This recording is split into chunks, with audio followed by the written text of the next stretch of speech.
Hello sir, greetings from Exicom. Today we are standing off Exicom power plant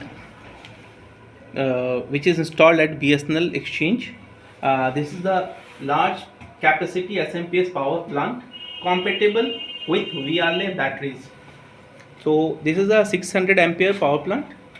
This is ultimate capacity, and as per the site requirement we are installing the power plant at site. So here is a 4 rectifiers installed. One rectifier is a 100 ampere, and we can see here also the specification of this power plant. This is the stickers. It's a complete stickers and there's information here. First we can see the asset part code HE517656, and this is the asset serial number. So if you're facing any issue in this power plant, you have to call in our toll free number, and the toll free person may ask some details like tell me about your site exchange name and tell me about your asset serial number. When they are asking this, tell me about your asset serial number, so you have to tell him this serial number. And now come to the second point. This is the input supply. This is the input type. This is L3 line. It is required, means RYB, neutral and phase earth, and it is the input range is 320 to 480 volt. Nominal voltage we can say there's a 400 volt is required, and in India there's a 50 hertz nominal hertz, so leave it. This is the DC output voltage. We are getting 54 volt nominal and 42 to 58 volt. This is as per the requirement LVT and over voltage, something like that. So 42 to 58 voltage it will become. And what I told earlier, this is a 600 amps system. One rectifier is a 100 ampere. Now come to the back side.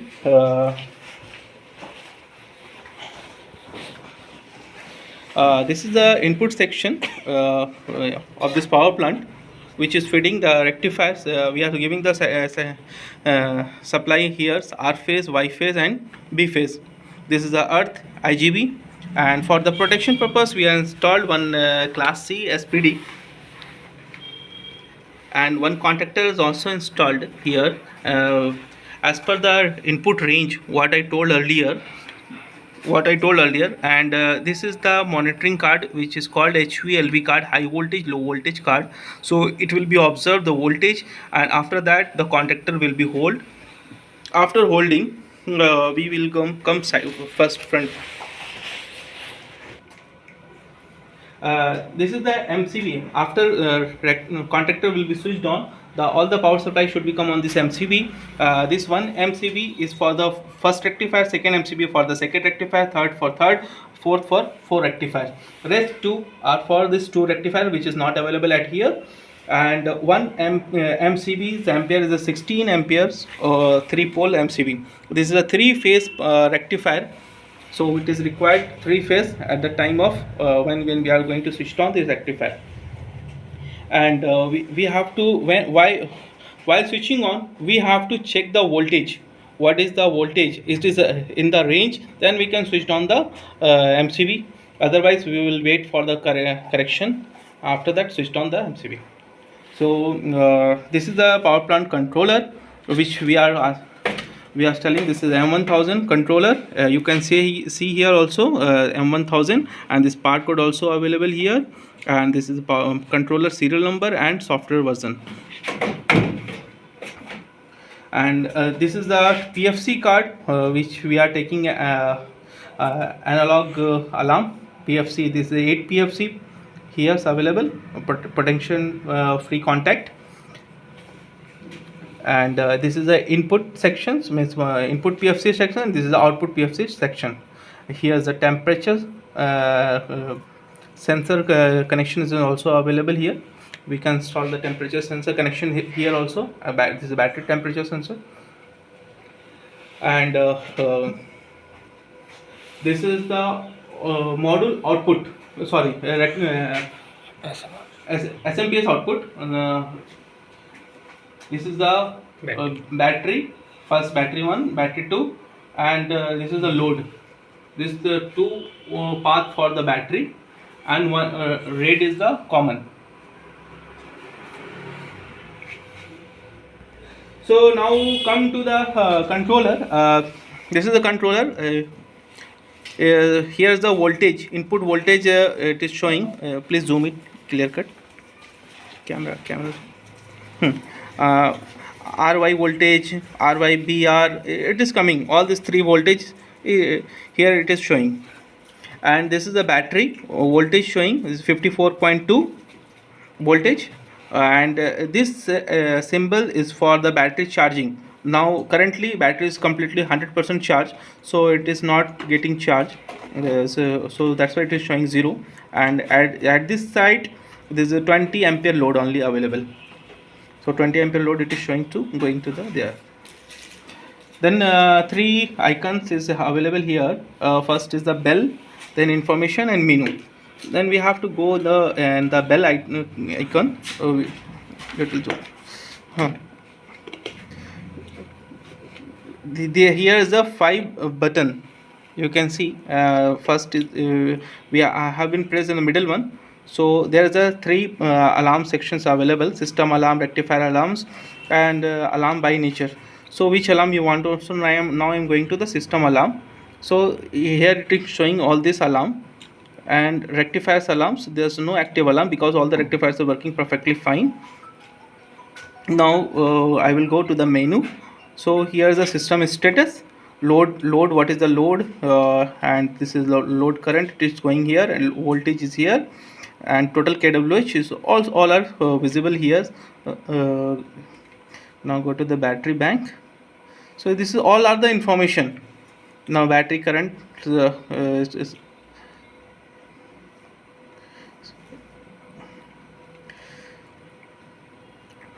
even we can see the rectifiers also, general information.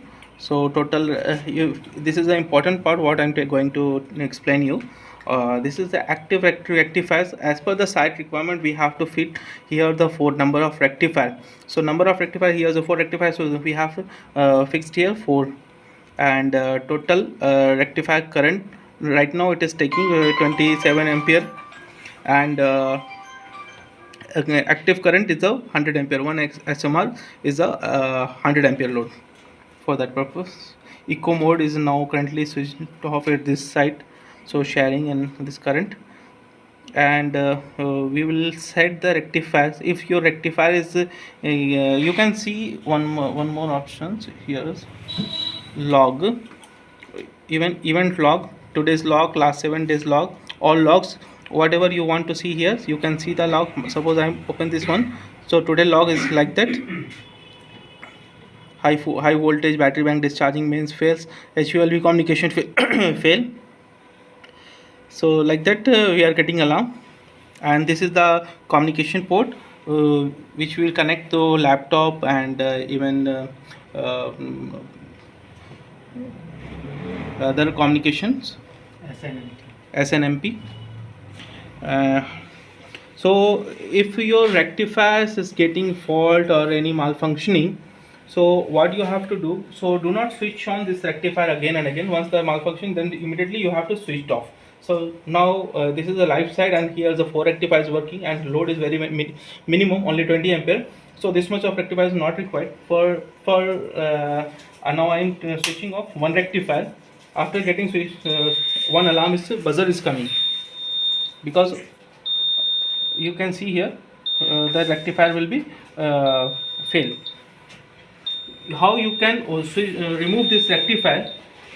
Here is the one clip is there.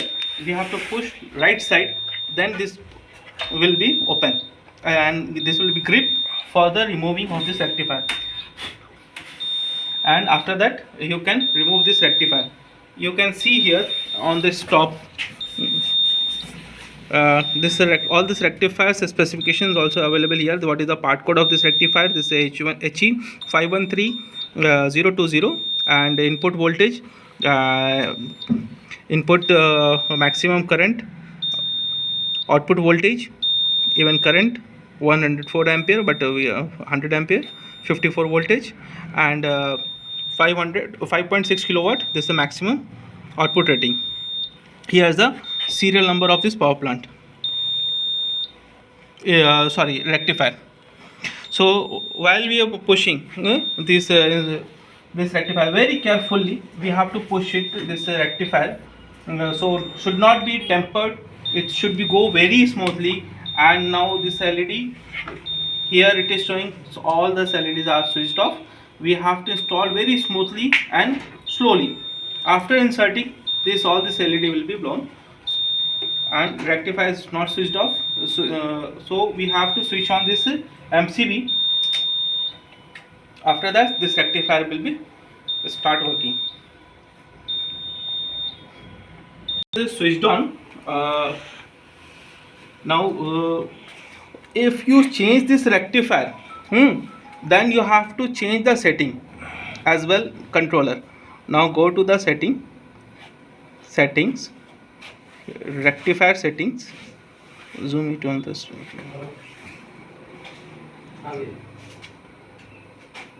ID deregistered. What is that?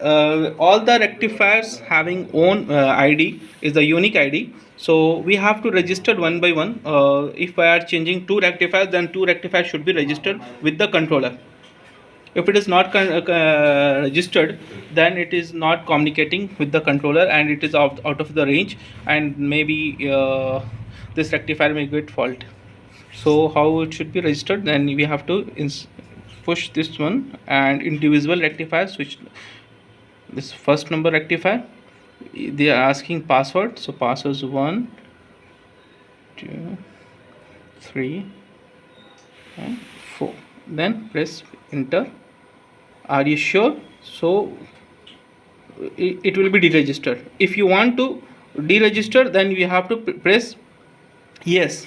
So now I am going to deregister it. So now I switched off this rectifier MCB for rectifier number 1, and I am pressing this one for ID saved. So now how we can check is ID deregistered or not? Now system is, we have to go system status, then rectifier, individual rectifier, system 1. Now here's no ID, no here no voltage, no output voltage, current and voltage, and status is communication fail. So what I have to do, nothing should be do, only switched on this MCB.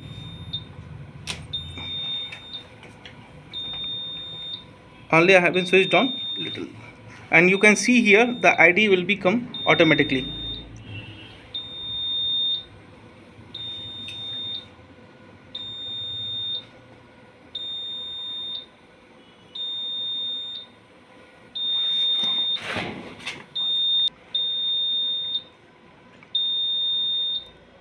See, now ID is came, communication okay, current, voltage, and even it says unique ID, it is available here. So now come to the here, this is the indication of this controller light, green, yellow and red. This 3 LED should be available. Rectifier, if it is the off AC, when the green light is off means AC fail. When the green light is on means AC okay, and it is the flashing means SMR communication okay. So the here you zoom it here. Here is a 3 MCB, 3 LED.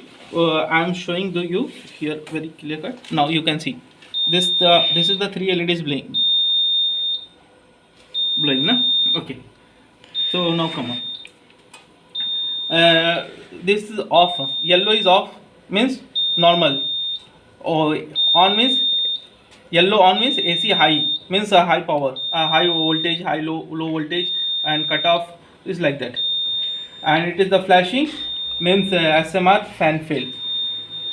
Then red, if it is showing red, then high temperature shutdown or any fault is occurred in this rectifier.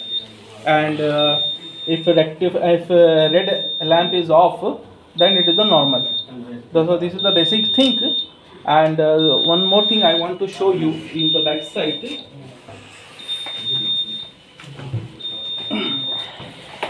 Here's the two LVDs. Two LVDs are installed here for battery bank 1, battery bank 2. This is also operating as per the set parameters. No. So that are the LVDs which can be set as per the site requirement, as per the operator requirement, as per the battery requirements. So the small things what I give, what I want to pass the information, we have to clean all this environment, and this is the important thing for this one. All the cable should be tied properly. Voltage should be measured before the switch on the rectifiers. Power plant parameters should be checked properly as per the site requirement.